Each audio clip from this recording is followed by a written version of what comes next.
the Supreme Court has barred the Central Bank of Nigeria, the CBN, the Accountant General of the Federation, and other agencies from releasing funds to the government of Rivers State until it purges itself of what the court describes as flagrant disobedience of court order. In an hour or 1 hour, 30 minutes judgment delivered by Justice Emmanuel Akomaye, the 5-man panel of the court unanimously dismissed the cross-appeal filed by Governor Siminalayi Fubara challenging the validity of the House of Assembly, presided over by Martin Amaewhule as the Speaker. In dismissing Governor Fubara's appeal, the court ordered Martin Amaewhule to resume sitting immediately with other elected members of the Rivers State House of Assembly.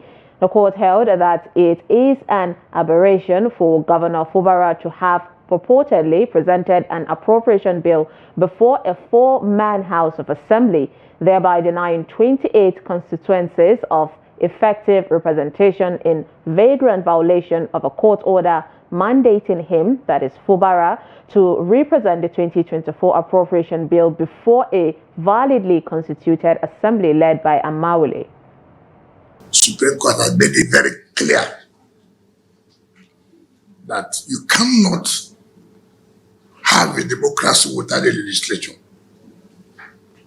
The Supreme Court has made it clear, cannot say that the government without the legislature. It is unheard of where anybody will say 3 people will constitute an assembly to make laws for the entire state. It's unheard of.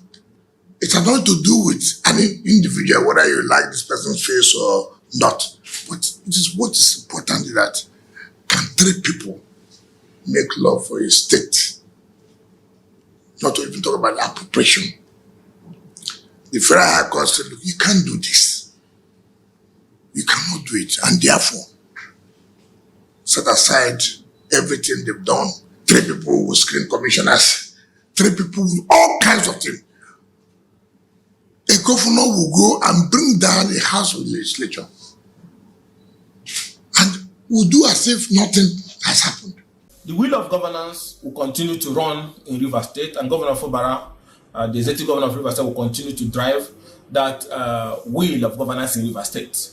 These cases originated even before this simple cross-carpeting on where the budget should be presented, which led them to the issue of getting a judgment that said allocation of the state should be freezed in enforcement of that particular judgment.